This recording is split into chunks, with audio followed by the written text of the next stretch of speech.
Fran ya? Iya Pak, betul Pak. Silakan disiapkan presentasinya.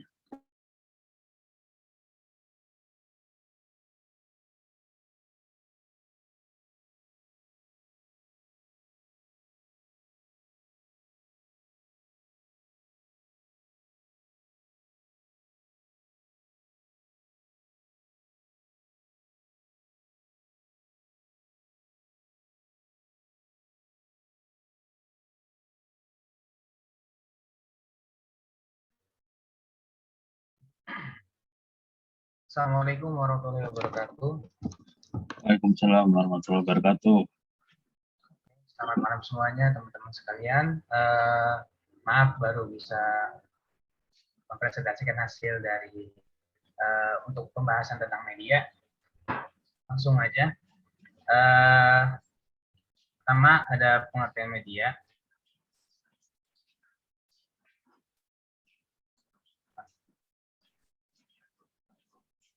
Pengertian media secara etimologi, kata media merupakan bentuk jamak dari medium yang berasal dan bahasa Latin medius, yang berarti tengah, sedangkan dalam bahasa Indonesia kata medium dapat diartikan sebagai antara atau sedang, sehingga pengertian media dapat mengarah pada suatu yang mengantar atau meneruskan informasi pesan antar sumber pemberi pesan dan menerima pesan.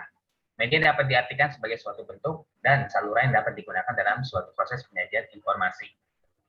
Oke, lanjut. Nah, ini ada beberapa pengertian media menurut para ahli. Ya, saya ngambil 3. Yang pertama, media sebagai segala sesuatu yang dapat digunakan untuk menyalurkan pesan dan pengirim pesan kepada penerima pesan, sehingga dapat merangsang filtran, perasaan, perhatian, dan minat, serta perhatian siswa sedemikian rupa, sehingga proses belajar mengajar berlangsung dengan efektif dan efisien sesuai dengan yang diharapkan. Lalu yang kedua, alat yang secara fisik digunakan untuk menyampaikan isi materi yang terdiri antara lain buku, tape recorder, kaset, video kamera, video recorder, film, slide, foto, gambar, grafik, televisi, dan komputer. Nah, itu menurut Geek dan Blick dalam Arsyad. Lalu yang terakhir, yang ketiga, saluran komunikasi yang digunakan untuk menyampaikan pesan antara sumber pemberi pesan dengan penerima pesan. Itu menurut Black dan Horalsen. Nah, ini ada jenis-jenis media. Jenis media sini ada 3 yang saya ambil, yaitu media audio, lalu media visual, dan media audiovisual. Untuk media audio sendiri, pengertian media audio adalah jenis media yang melibatkan indera pendengaran, telinga yang memanipulasi kemampuan suara. Pesan yang dapat disampaikan dalam media audio adalah pesan verbal, bahasa lisan atau kata-kata, dan pesan non-verbal, seperti kayak musik, vokalis, bunyi-bunyian yang lainnya. Dan yang kedua itu yang media visual. Media visual adalah jenis media yang melibatkan indera penglihatan. Yang pasti ada di mata. Beberapa media visual diantaranya media visual verbal, yaitu media visual yang berisi pesan verbal atau pesan linguistik berbentuk tulisan, misalnya buku, majalah, surat kabar, dan lainnya. Lalu media visual grafis, media visual yang berisi pesan non-verbal, di mana pesan berupa simbol-simbol atau unsur-unsur grafis, misalnya sketsa, foto, gambar, diagram, peta, dan lainnya. Lalu ada media visual non-cetak, media visual yang berisi pesan dalam bentuk 3 dimensi, misalnya diorama, miniatur, model, mock-up, dan spesimen. Lalu yang ketiga, media audiovisual. Media audiovisual adalah jenis media yang melibatkan indera pendengaran dan indera penglihatan secara bersamaan dalam satu proses. Pesan yang disalurkan pada jenis media ini bersifat verbal dan non-verbal, misalnya film drama, film dokumenter, dan lain-lainnya.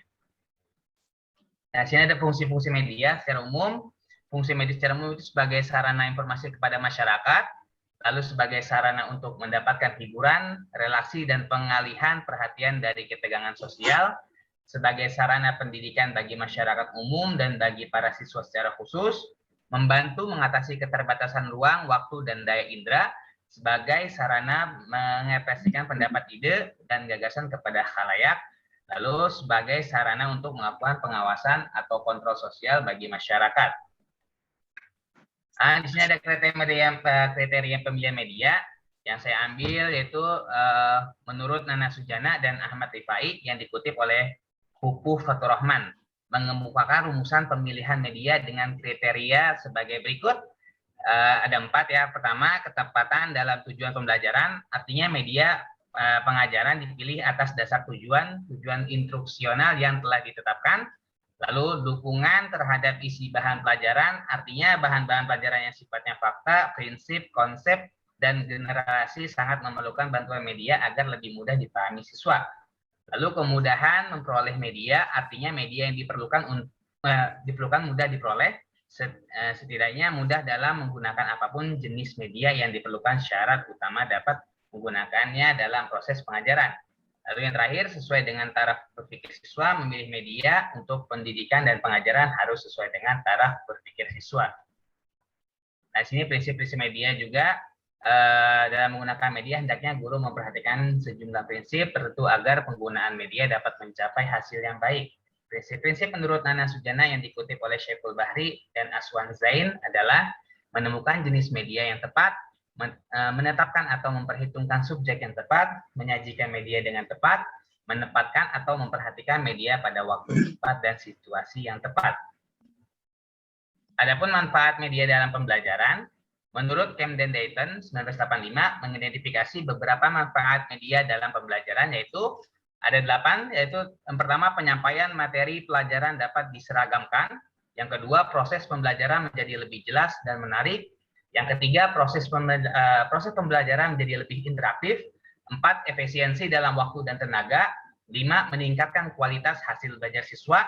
6, media memungkinkan proses belajar dapat dilakukan di mana saja dan kapan saja. Dan ketujuh, media dapat menumbuhkan sikap positif siswa terhadap materi dan proses belajar. Dan yang terakhir, yang ke-8, merubah peran guru ke arah yang lebih positif dan produktif. Dasar pertimbangan media pembelajaran, beberapa penyebab orang memilih media adalah ingin memberi gambaran atau penjelasan yang lebih konkret. Yang kedua, media dapat berbuat lebih dari yang bisa dilakukannya, misalnya untuk menarik belajar siswa. Lalu yang ketiga, yang terakhir, menambahkan wawasan kepada guru maupun anak-anak. Nah, ini beberapa referensi yang saya ambil untuk dari Syaiful Bahri dan Aswan Zain, Arsyad dan Iriantara dan Sunandar. Sudah, Pak. Terima kasih. Saya bingung, Pak, habis nyari yang lain lagi, Pak. Kebanyakan di media pembelajaran. Untuk media penerang media sendirinya cuma beberapa doang dapatnya. Oh ya, nggak apa-apa contohnya. Ya. Monggo teman-teman mau ada yang ditanyakan, mungkin kalau bisa insya Allah mudah saya bisa jawab. Kalau tidak bisa mungkin nanti bisa saya cari-cari dulu. Iya. Monggo teman-teman, ada yang mau ditanyakan? Kalau jenis-jenis media tadi dari segi bentuknya ya, dari bentuknya itu berarti kan ada audio gitu ya. Iya. Media audio visual ya. Betul, Pak. Nah, sebenarnya kalau kita lihat dari kriteria yang tadi, berarti ada faktor usia ya, usia siswa juga ya. Jadi misalkan siswa sekolah dasar itu lebih bagusnya media apa nih, audio atau video atau visual? Visual. Belum ada pembagian usia, Pak. Mungkin kalau ini lebih ke media visual. Ya. Kalau menurut saya media visual, Pak. Visual ya memang karena masih berpikir konkret ya. Jadi anak SD itu masih berpola pikirnya, masih berpikir konkret, artinya dia itu belum bisa berpikir secara abstrak ya, secara membayangkan ya, harus dengan melihat wujudnya gitu ya. Jadi misalkan kalau kita mengajar SD, menjelaskan komputer ya, misalkan apa itu RAM, nah apa itu monitor ya, apa itu PC, CPU gitu ya. Nah itu SD itu nggak bisa dijelaskan, misalkan RAM itu merupakan alat yang panjangnya kira-kira segini gitu ya, terbuat dari ini nggak bisa, tapi langsung dilihatkan ininya bendanya. Nah itu berarti berpikir konkret maksudnya ya. Jadi yang disebut berpikir konkret itu berpikir nyata. Ya. Nah beda kalau sudah menengah ke atas, terutama mahasiswa, itu kita bisa menjelaskan dengan audio ya. Jadi kalau kita menjelaskan sesuatu bisa menggambarkannya pakai cerita, pakai lisan ya. Tapi kalau anak SD, sekolah dasar, nggak bisa itu ya. Kita menjelaskan sesuatu tanpa ada bendanya di depannya, nggak bisa ditangkap ya, nggak bisa menerima ya. Jadi memang tadi kriteria yang disebutkan tadi kan betul ya, sesuai dengan taraf pikir siswa ya. Nah sekarang itu ada pertimbangan kuota ya. Jadi kan sekarang pandemi ini guru-guru membuat video ya, membuat media video. Tapi jadi kendalanya itu kuota siswa ya. Kuota siswa kan kalau guru ngasih medianya video, itu perlu kuota yang besar. Banyak yang besar, akhirnya muncul sekarang itu istilahnya audio ya atau podcast ya. Mungkin pernah dengar ya. Media podcast itu kan sekarang juga lagi ngetren ya. Kenapa podcast itu jadi pilihan? Karena dari sisi kapasitas yang bisa diambil atau di-download itu ringan ya kalau pakai suara ya. Hanya saja ini nggak cocok kalau untuk menjelaskan anak SD ya. Paling menengah pertama masih bisa sih ya, menengah pertama ke atas ya. Nah podcast ini sekarang lagi booming juga ya. Setelah ditenarkan atau dipopulerkan oleh Deddy Corbuzier ya. Itu podcastnya itu terkenal karena dengan menyajikan suara yang mendengarkan itu bisa membayangkan ya apa yang dibicarakan ya. Artinya walaupun tidak lihat orangnya bisa merasakan gitu ya, bisa membayangkan oh ini lagi bicara ini, kemudian mungkin nada suara juga pengaruh ya. Podcast itu kalau isi podcast itu nada suara, kemudian intonasinya ya, itu pengaruh ya. Itu yang membuat podcastnya Deddy Corbuzier itu banyak ditunggu-tunggu karena selain kontennya menarik ya bagi yang senang, juga cara penyajiannya juga enak ya, sehingga tidak perlu melihat orangnya, tapi bisa membayangkan.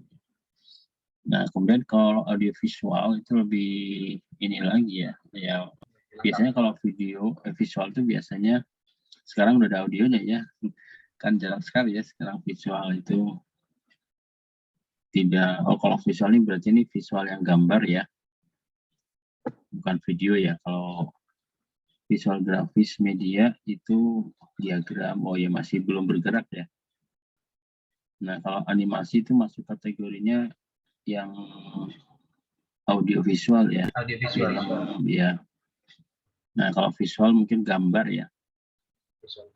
Gambar-gambar ya. Gambar, kemudian foto ya. Kalau audiovisual, film ya animasi termasuk ya. Nah jadi memang yang tiga ini kalau paling kuat memberikan materi yang bisa ditangkap ya audiovisual ya.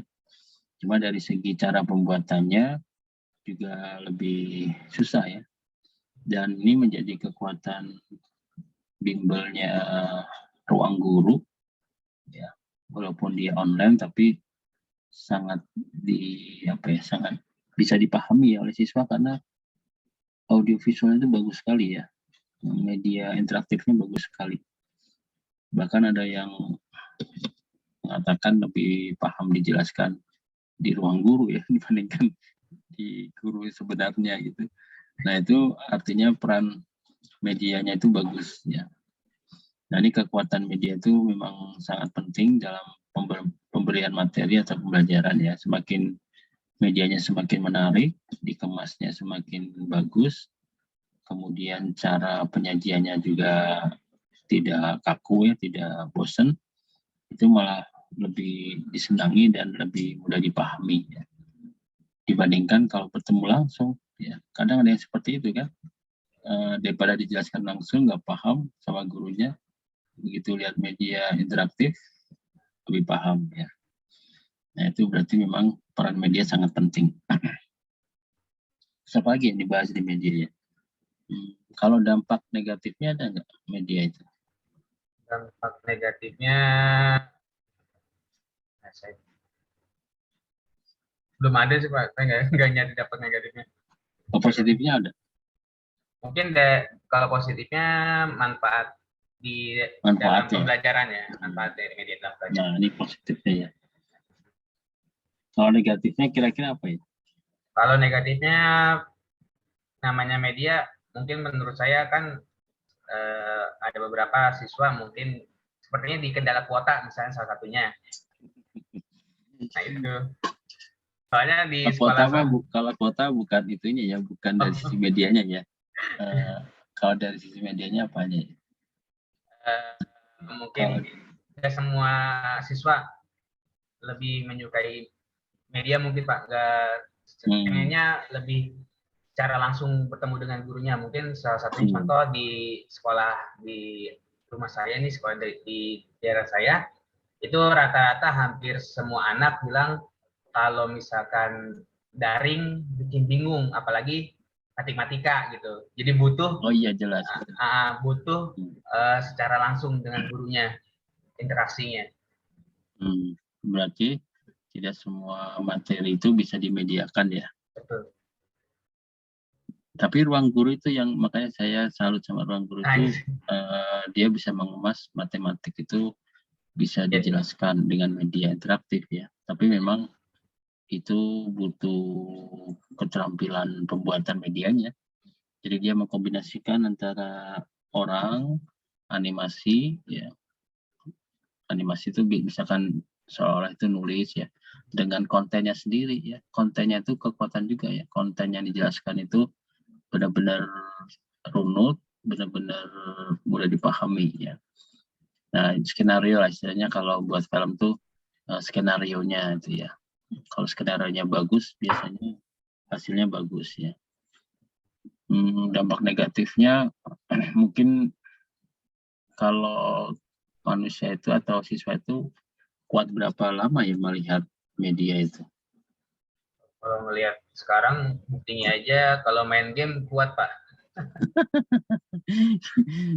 Enggak, kalau melihat video pembelajaran tuh kira-kira berapa jam itu? Maksimal. Mungkin sejam kayaknya Pak, 1 jam. Sejam ya. Habis itu langsung udah nggak itu ya. Nah itu kelemahannya di situ ya. Betul Pak. Jadi kelemahannya itu memiliki batasan kemampuan manusia untuk melihat media ya. Mungkin juga dari sisi faktor kelelahan ya, matanya lelah gitu ya. Kalau langsung mungkin masih bisa ya, bisa ditahan ya. Tapi kalau media itu kadang, nah makanya di ruang guru pernah lihat nggak berapa maksimal durasi medianya? Pernah mengamati nggak? Pak Sebeloni sebagai guru sama Pak Indra ya? Saya juga guru. Hah? Saya juga guru juga Pak. Iya, cuma guru bukan guru umum Pak. Lebih ke guru BTQ Pak, baca tulis Al-Quran. Oh BTQ ya? Kok bisa sih? Bisa Pak, saya dulunya mondok. Oh, baca tulis Al-Qurannya udah sampai ke itu, tajwidnya sampai level tinggi? Kalau di SMP, kalau saya sih tingkat SMP sih Pak. Jadi tergantung dari kita dapat dari ini juga, dari Kemenaknya juga. Komputer? Kalau ngajar komputer ini Pak, les paling. Kan di sini juga ada les komputernya. Soalnya kan sudah ditiadakan TIK Pak di MTS. Oh, tapi kan bisa lokal, full lock. Ya itu Pak, salah satunya mungkin dari les komputer yang ada di sekolah. Tapi profesinya guru atau sampingan? Profesi guru Pak. Tapi kan kuliah lagi S2 ini terus tapi nggak ngajar komputer, berdampak apa? Ini Pak, buat ngincer ke depannya sih, ke depannya mau nyari yang di Berarti punya luar. MPTK? Ada Pak, PTK-nya ada. Belum dipanggil PPG? Belum Oh, Pak. enggak ya, dia nggak ngajar Enggak. itu ya. Ah, Wih, sayang sekali kalau ya. kalau yang umum mungkin bisa kan, kalau agama sih saya kurang tahu Pak. Emang nggak ada apa namanya niat untuk sekolahnya PPG ngajar bukan ngajar komputer ngajar gitu ada di sih Pak, sekolah lain gitu. ada. Cuma sekarang kebetulan kan saya ini sekolahan MTS ini kan termasuk milik keluarga. Oh, beda Kaderisasi lagi ya. Pak. Oh, ya beda lagi ya tuh. Kalau milik keluarga Nah, berarti kurikulumnya bisa dibuat sendiri tuh, diadakan komputer. oh, tetap Pak, kalau kurikulum mah komputer sendiri mana ya biasanya. Oh, udah SMP Eh, ya. SMP mah di belum ya. Kalau SMP kan umum mungkin masih ada, atau Hmm, kalau saya kan di MTS Pak, Madrasah Sanawiyah. Nah jadi itu kan nggak ada beda ya. beda beda yang megang ya. Kalau SMP Berarti mah itu kan di umum. Depak ya, di bawah Depak ya. Ya, daripada megang kemenaknya. Iya, kalau yang SMP umum kan di bawah Dignas ya, mungkin Betul. ada ya. Kalau Depak mah nggak ada yang ya. Tapi memang pengen jadi guru atau nanti ya jadi Eh, kepala sekolahnya ya palingnya. Kalau itu sih masih belum kepikiran sih, kalau Orang untuk tua kaderisasi. atau siapa? Punya siapa? Eh, Miliknya sih lebih ke apa ya, punya om, lebih ke om. Oh, Jadi sekarang ketua yayasannya kan dipegang sama kakaknya ibu saya, suaminya, kayak gitu. kata, oh iya Pak D mungkin ya. Ya, Pak D gitu Pak. Ya. Hmm. Jadi kalau ibu saya kan selaku kepala sekolah. Oh, ibu kepala sekolah. Ya, Oh, kakaknya itu ketua yayasan gitu. suaminya. Suaminya ya. Kalau kakak kandungnya Pak D kandung Pak Sopran itu yang laki apa yang perempuan? Bude atau apa? Laki-laki, Oh, Pak Pak D. D itu ya. Kalau yang Berarti ibunya, dari keluarga bapak ya, kakek ya yang punya hmm, ya. ya, Berarti ada kemungkinan diturunkan atau kepala sekolahnya. itu kalau cuma kalau ibu sendiri nggak mengharapkan kalau saya tuh nerusin di sini gitu. Pengennya di luar. Maunya Di luar. Pokoknya di jangan di dalam. luar tapi jadi guru atau boleh jadi. Nggak harus Pak. Nggak harus jadi guru. Oh, iya. Makanya sekarang juga sambil nyari-nyari sih Pak. Dari apa? Pekerjaan yang lain. Jadi di luar guru. Oh, tapi udah punya MPTK ya. Udah ada semua. Iya ya. Kalau jadi dosen udah punya MPTK bisa nggak sih? Nah, itu. Ibu juga kan harapannya gitu. Ambil jadi dosen aja katanya. Wah, Kalau jauh. dosen swasta, nggak tahu bisa kayaknya ya. Hmm, MPTK-nya di apa? Ditutup bisa ya itu ya. bisa sih Pak. Oh, iya kalau dosen di daerah mana nih Pak Sofran? Nah, Rumahnya gimana di Pak? mana? Di Rumahnya di mana? Bekasi Pak. Oh, Bekasi ya. Bekasi kan ada perguruan tinggi komputer kan banyak juga ya. Saya kan kebetulan di Bekasi, di daerah Cikarang ya.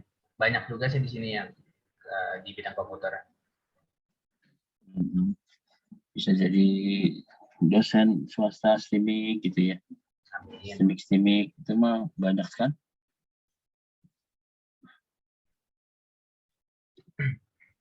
Baik, silakan dari yang lainnya mungkin ada apa ya, ada Oh, ditanya. yang ingin disampaikan gitu yang Nah, boleh bertanya, boleh menambahkan atau apa saja yang dikomentari aja. Pak Eri mau berkomentar apa?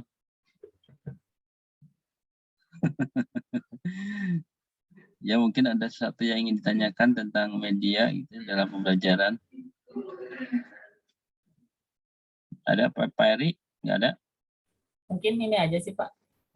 Kalau misalnya media itu dikembangkan lebih dalam lagi gitu Pak. Itu kayak gimana misalnya tuh dicampur misalnya ditambahkan dengan eh, apa misalnya kayak kecerdasan buatan mungkin. Mungkin ya Pak ini mah random banget sih. Ada. Saya pernah bikin riset tentang media pembelajaran berbasis AI, itu namanya ITS ya, Intelligent Tutorial System. Ya, jadi medianya itu bisa menangkap kemampuan pemakainya atau siswa. Pertama dia dari soal yang jawab ya. Pertama medianya itu ngasih soal dulu ya. Ngasih soal ke siswa untuk mengukur seberapa besar kemampuannya ya. Setelah soal itu diisi oleh siswa, sistem akan membaca kemampuannya. Berarti dari hasil itu misalkan nilainya 40. Nah, itu berarti dicari juga yang tidak bisa itu materi apa. Nah, itu sistem cerdasnya seperti itu. Materi apa yang tidak bisa atau yang salah. Nah, itu dicatat oleh sistem. Dan setelah itu direkap, kemudian medianya itu menampilkan materi yang belum dipahami saja. Jadi tidak dari awal. Nah, itu unsur AI-nya di situ. Kebayang nggak? Nah, Berarti jadi pakai tiap apa Pak AI-nya Pak? AI-nya mah pakai, maksudnya pakai apanya itu apanya? Ininya gitu, metodenya, tekniknya gitu. Itu pakai peta ini yang kayak gitu tuh? Atau Pakai apa? masuknya pengenalan pola kalau gitu tuh Pak? Oh iya, pakai pengenalan pola ya, pengenalan pola. Dan akhirnya materi yang disampaikannya itu berbeda-beda tiap siswa, ya. Kan kalau yang biasa kan media yang biasa kita lihat kan sama ya, begitu kita buka media kan sama semua ya dari awal sampai akhir ya. Ya kan, itu kan tidak ada unsur AI-nya ya. Nah, kalau ada unsur AI-nya itu tiap siswa bisa berbeda-beda yang ditampilkannya. Misalkan si A kok yang ditampilkannya materinya kok materi X gitu. Si B materi Y. Nah, itu kenapa bisa seperti itu? Karena ketika pertama dikasih soal, sistem itu sudah bisa merekam kemampuan siswanya. Nah, itu ada namanya ITS, Intelligent Tutorial System. Yaitu gabungan antara AI dengan media. Nah, termasuk tesnya juga ada. Tesnya juga itu bisa mengukur soal yang disampaikan itu soal yang tadinya itu salah terus gitu ya. Jadi begitu dikasih materi tadi, dites lagi itu soal yang salah aja yang disampaikan ya. Yang sudah benar itu nggak ditampilkan lagi ya. Jadi soalnya itu medianya itu bisa berpikir ya. Oh, si A itu kemampuannya segini, berarti materi yang belum ini.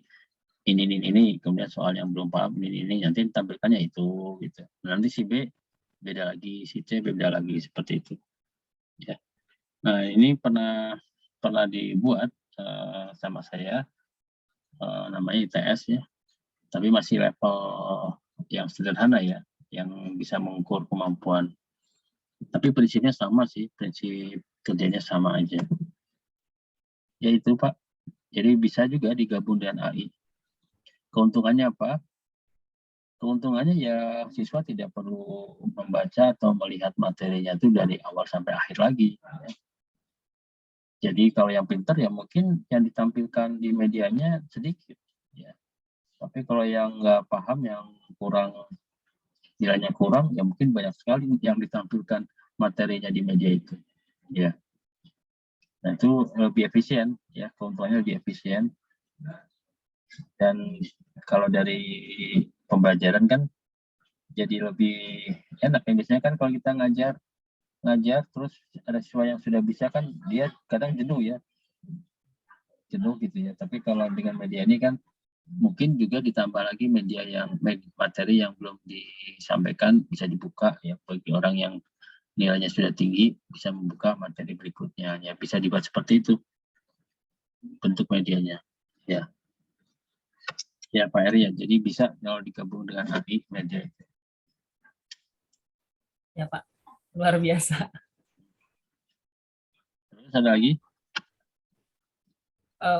Sekali lagi Pak, boleh Pak yang itu? Nanya yang barusan yang penelitian Bapak. Berarti si pelatihannya itu harus ada pelatihan dulu ya, sistem itu di awal. Diuji dulu ke anaknya gitu, baru nanti di awal ya. Memang kelemahannya itu materinya pernah disampaikan dulu ya. Jadi ada soal dulu di awal. Kalau enggak kan ngukurnya gimana kan? Kita juga sebagai guru misalkan nih tiba-tiba mengajar, tahunya siswa itu paham tidak, dari mana coba? Dari pertanyaan kan pasti kan?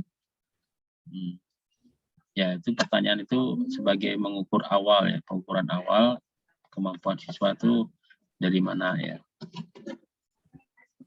Ya itu Pak Erik. Ya Pak. Kebayang kalau sekarang. Sebagai guru juga kan gitu ya, mengukur kemampuan anak pasti kan dari soal ya. Dari soal ya. Kemudian soalnya bisa dijadikan dasar, oh si A itu berarti materi ini sudah paham ya. Naikin lagi soalnya, oh ini sudah paham. Naikin lagi, jadi cara bikinnya gini, misalkan kita punya 4 materi ya. 4 materi A, B, C, D. Nah, tiap materi itu punya butir soal ya. Misalkan satu materi dikasih 5 soal ya. Berarti ada 20 soal ya. Nah, nanti sistem itu bisa mengetahui dari 4 materi, dari soal-soal itu mana yang nilainya jelek. Nah, misalkan dikasih standarnya kalau dia bisa menjawab 3 pertanyaan dari 5 soal setiap materinya, berarti dianggap mampu misalkan ya. Berarti kan itu kalau AI kan tergantung itunya ya, tergantung apa namanya ya, ketentuannya ya. Tapi kalau guru pengen gurunya kalau disebut mampu itu harus bisa menjawab 5 soal dari setiap materi. Nah, berarti itu derajatnya dinaikin lagi gitu. Jadi kalau salah satu juga dianggap nggak mampu, ditampilin lagi ya. Nah, terus dari setiap materi itu ya, dipilih-pilih lagi di submaterinya, dibuat submateri lagi supaya lebih lebih detail lagi ya. Sebenarnya materi mana sih dari materi A itu, submateri mana sih yang belum dikuasai betul. Nah, jadi caranya satu submateri itu punya perwakilan soal untuk mengukur submateri itu dikuasai atau tidak, itu dengan perwakilan soal. Kebayang ya? Jadi ada materi A itu punya submateri, untuk mengukur submateri ini paham atau tidak dari soal. Jadi submateri 1 ada soalnya, submateri 2 ada soalnya, sehingga kalau tidak bisa menjawab soal nomor 1, berarti submateri 1 itu tadi tidak dikuasai gitu. Jadi semakin detail submaterinya, semakin soalnya banyak gitu. Ya seperti itu ya. Cara berpikirnya ya segitu polanya ya. Sehingga sistem itu nanti bisa merekap di hasilnya. Anda belum menguasai materi sub A, Anda sudah menguasai materi B, persentasenya berapa persen, bisa diukur juga persentasenya itu. Nah, itu namanya sistem cerdas, media cerdas ya. Nah, kalau yang orang non-dik itu bagus bikin tesis seperti itu, nanti juga bisa kalau mau tertarik di pembelajaran AI itu bisa diperdalam lagi ITS itu. Nah, ada juga media yang bisa mengukur ini kejenuhan siswa gitu ya, dikombinasikan dengan kamera gitu ya. Jadi dari sisi mungkin dari wajah, dari mimiknya itu bisa kelihatan, oh ini orangnya sudah lelah, siswa sudah lelah. Nah, akhirnya mungkin berhenti medianya ya. Bisa digabung media itu dengan unsur AI ya. Ya. Apa yang kayak gitu, Pak? Hah? Masuk pendidikan yang mengukur kejenuhan siswa gitu. Ada kan di dosen AI itu bikin simulasi kelas ya, dari kamera CCTV dipasang di sudut-sudut. Ini bukan media sih sebenarnya, tapi melihat daya minat siswa ya, daya semangat siswa, daya apalagi ya yang bisa melihat mimiknya siswa dari CCTV itu. Kemudian guru bisa tahu, oh si A tuh kayaknya apa ya, udah jenuh atau apa gitu. Dari moodnya bisa kelihatan. Yaitu AI juga ya, smart classroom ya, namanya smart classroom. Jadi kelas itu bisa berpikir ya, kelasnya itu bisa berpikir siswa mana yang masih mood ya, siswa mana yang sudah jenuh atau sudah bosan atau yang tidak fokus, itu bisa dilihat dari tiap kamera itu menyorot siswa itu. Itu banyak sekali kalau pengen menggabungkan dengan AI itu. Ya. Ya, ada lagi yang ingin tanyakan? Pak Asep masih PPG? Masih Pak. Ini kebetulan saya juga telinga kiri pakai buat PPG, telinga kanan ini buat belajar ini. Saya pakai dua ini di handphone lagi. 30 hari PPG. kan? Ya Pak. 30 hari apa 20 hari? 31 hari Pak. PPL-nya? Ya 31 hari. Ini baru siklus 1. Hah? Hari keberapa nih? Sekarang itu baru hari ke berapa? 6 berarti. Oh, masih lama dong. Iya masih lama, makanya. Aduh, jadi bentrok-bentrok nih Pak. Iya, saya juga pernah bimbing tuh sampai jenuh aja. Tiap hari berapa sinkronisnya tuh? 3 jam ya? Iya, minimal 1,5 jam. Setiap, tapi di 2 kali, jadi 3 jam gitu. Jadi pagi dan sore, kadang pagi dan malam, tergantung dosennya. Sinkronis 3 jam, asinkronis 3 jam kalau nggak salah ya, tiap hari ya. Iya. Ya, saya juga pernah ngajar baru beres itu sebulan yang lalu. Ternyata buat dosen juga melelahkan itu mah. Jangan dikira senang dosennya. Iya bosan betul. juga dosennya tuh. Tapi nggak boleh diganti karena sekarang sistem PPG itu instrukturnya nggak boleh diganti. Kalau udah di plot jadi dosen PPL ya sampai selesai. Iya betul. Iya. Banyak yang mau mundur ini juga Pak, yang teman-teman yang lain karena saking nggak kuat kayaknya tagihan-tagihan tugasnya. Oh, kasihan ya. Emang Ya. guru itunya instrukturnya ini ketat itu. Kalau yang saya sih alhamdulillah gitu ya, baik-baik. Cuman kalau yang kelompok lain itu memang ketat banget Pak. Jadi apa namanya? Kalau misalkan yang RPP juga kan udah bikin 3 perangkat RPP di bagian penyusunan materi. Nah di PPL ini ada yang disuruh diganti lagi, harus bikin dari awal, kemudian jamnya harus jam mengajar yang benar-benar waktu itu. Kalau misalkan ngajarnya jam 10 harus jam 10, kalau ngajar jam 1 harus jam 1 gitu, nggak fleksibel. Banyak sih yang lainnya juga permasalahannya. Terus lagi kan ini dari Makassar, kadang gaya bicaranya berbeda dengan yang Sunda-Sunda gitu. Kalau Sunda kan lemah lembut gitu ya. Kalau Makassar ngomongnya kayak biasa aja. Ngomongnya kayak ngambek tapi menurut mereka biasa aja gitu. Kaget ya. Coba kalau dapat UPI ya enaknya. Iya Pak, kalau dapat UPI, aduh kayaknya beruntung nih. Ini Pak saya mau kuliah S2. Oh iya kuliah aja nggak usah PPG, yes.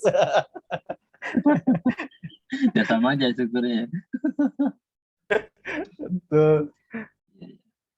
Baik. Makanya dulu saya sempat nanyain ke Pak Lala juga, saya ini kan lagi PPG, mau PPG nih Pak, katanya gimana kalau mata kuliah unkulennya harus ngambil juga atau enggak gitu kan. Ternyata harus ngambil juga gitu. Oh iya, itu mah udah aturan kan dari bukan dari Pak Lala, itu mah aturan dari UPI. Karena kalau diperbolehkan tidak mengambil, khawatirnya nanti merembet ke prodi lain, jadi apa namanya, jadi masalah nanti. Ya itu namanya konsekuensi ya. Jadi harus diikuti. Jangan selalu dipikirin aja, dijalani aja. Ya. Iya Pak. Baik Pak Bayu, Pak Indra. Pak Indra satu daerah sama Pak Asep kan? Iya Pak, satu daerah, satu sekolah juga bareng. Nggak ada yang ditanyakan? Ya kalau nggak ada memang bahasan media itu tidak terlalu banyak ya. ya intinya sudah disampaikan ya. Mungkin kalau ingin ditambahkan tuh jenis-jenis media yang sekarang itu sudah ada unsur gamenya ya. Karena ada media berbasis game gitu ya. Berarti itu media yang dibuat, dikemas dalam bentuk game ya. Mungkin kalau di UPI itu pendidikan ilmu komputer sekarang sudah banyak membuat media tapi bentuknya game ya. Alur ceritanya seperti game ya. Jadi misalkan alur pertama ini mendapatkan tantangan ya. Nah, tantangannya biasanya bentuknya soal ya. Tantangannya soal, kalau udah dijawab bisa semua masuk ke level berikutnya gitu. Nah, kadang juga ada selingan game yang benernya ya, misalkan yang loncat-loncat menghindari ini rintangan gitu ya. Tapi nanti ujungnya soal lagi gitu ya. Ya, ada seperti itu media berbasis game ya. Ya. Ada yang ingin disampaikan, Pak Bayu? Ya Pak, dikit aja Pak kalau dari saya mah. Kemarin sempat baca-baca artikel tentang apa sih pembelajaran di abad 21 gitu. Nah, kalau zaman saya dulu sekolah gitu ya, yang namanya gadget itu sangat anti gitu ya, sangat haram gitu Pak dulu di sekolah itu. Mungkin kalau ketahuan bawa HP kan bisa dirazia gitu. Nah, ada kaitannya nggak Pak sama pembelajaran abad 21 dengan perkembangan multimedia ini gitu? Karena kalau saya lihat sih, jadi media itu malah dimanfaatkan gitu. Sedangkan kalau dulu itu media gadget elektronik itu diharamkan gitu Pak. Iya. Memang sekarang abad 21 kan peran guru kan semakin berkurang ya. Jadi fokusnya ke siswa ya. Artinya guru itu sebagai fasilitator sekarang perannya, bukan sebagai instruktur ya. Nah, untuk sebagai fasilitator akhirnya peran guru itu bisa digantikan dengan media ya. Dengan media itu ya. Dan sekarang tadi yang sudah sampaikan di awal, media itu sekarang menjadi kekuatan dalam pembelajaran ya. Nah, termasuk peran guru itu kenapa dia bisa bertahan, karena medianya sangat interaktif dan sangat menarik ya. Coba kalau medianya tidak interaktif, tidak menarik, pasti tidak akan banyak yang ikut gitu. Nah, itu bergeser ya. Nah, mungkin didukung dengan teknologi informasi yang sekarang, di mana siswa itu sering buka handphone kan, dibandingkan dengan buka buku ya. Buku sekarang sudah ditinggalkan. Perpustakaan, coba aja lihat perpustakaan, ada yang masuk nggak? Di sekolah, ada yang di sekolah punya perpustakaan, ada yang masuk kan di perpustakaan? Sangat jarang sekali ya. Nah, akhirnya dimanfaatkan gimana supaya siswa itu tetap belajar. Nah, akhirnya dibuat media yang bisa diakses lewat handphone ya, lewat internet ya. Nah, ya seperti itu. Nah, akhirnya peran media itu sekarang sangat penting sekali ya. Buku itu sekarang sudah tidak digunakan lagi ya, makanya buku paket kan sekarang dikemas dalam bentuk digital ya. Jadi toko buku itu juga lama-lama bisa tutup itu. Di Palasari ya, pusat buku di Bandung, Palasari itu mengalami penurunan omset setelah banyaknya buku-buku digital ya. Buku digital, apalagi pemerintah sudah mengeluarkan buku digital ya, kewajiban digital. Apalagi dengan media-media sekarang gitu ya. Nah, ya seperti itu Pak. Ya kedepannya malah sama sekali tidak ada cetak ya, jadi semuanya serba digital ya. Kalau sekarang itu masih ada cetak karena apa ya? Ada kuotanya ya, mungkin dampak kuota juga ya, dampak koneksi internet juga ya. Kan ada daerah yang tidak bisa mengakses ya, sehingga masih perlu buku cetak ya. Tapi kalau kedepannya kalau internet sudah merata, dimanapun bisa mengakses ya, itu kayaknya benar-benar kertas itu akan berkurang ya. Ya Pak. Atau masih ada yang ingin ditanyakan? Pak Bayu. Udah sih Pak. Ya jadi itu yang paling kelihatan itu yang kerasa gitu sama saya ya. Gadget itu malah dimanfaatkan sebagai tadi apa? Sebagai kekuatan gitu atau power gitu. Itu yang paling kerasa di. Walaupun kalau saya analisa itu kalau banyak teks nggak efektif ya pakai handphone ya. Kalau banyak teks, makanya biasanya teksnya itu sedikit ya, banyaknya itu animasi gerakan atau ucapan dari gurunya ya. Karena kalau kita lihat dari media-media ruang guru juga itu kan banyaknya guru yang menjelaskan. Terus kalau ada teks juga sifatnya cuma yang poin-poinnya aja gitu ya. Karena kan kecil, ya layarnya kan kecil, jadi keterbatasan layar sehingga kalau teks itu malah tidak bagus ya untuk handphone. Ya. Tapi kalau masih laptop ya masih bagus ya. Nah, makanya sekarang ada media yang mobile ya, yang apa ya, fleksibel bukan mobile. Media yang fleksibel, fleksibel itu artinya bisa digunakan di Android, bisa digunakan di Windows ya, atau di laptop ya. Di Apple bisa juga, pokoknya mau fleksibel, bisa dipakai di mana aja, misalkan pakai tablet bisa, pakai laptop bisa ya, seperti itu. Tapi kalau handphone ya itu kurang bagus untuk media cetaknya, terlalu kecil karena layarnya. Ya Pak, ada lagi? Cukup Pak, makasih Pak. Iya. Yang lainnya mungkin ada yang ingin ditanyakan atau ingin disampaikan, Pak Indra Niagara? Ada, Pak Indra?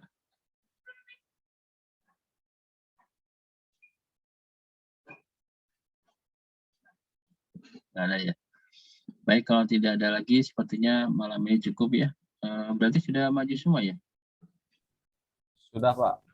Sudah ya, ada 5. Ya, nanti kita akan coba untuk menentukan topik diskusi lagi ya. Saya sampaikan lewat grup WA saja ya, supaya lebih menarik lagi ya, dibandingkan kalau saya menyampaikan itu kadang kurang banyak menggali ya. Tapi kalau dari mahasiswa itu kan banyak yang harus digali ya, sehingga ada masukan-masukan yang baru ya, yang lebih banyak lagi ya. Baik, terima kasih, sampai ketemu minggu depan. Assalamualaikum warahmatullahi wabarakatuh. Waalaikumsalam warahmatullahi wabarakatuh. Terima kasih Pak. Terima kasih Pak.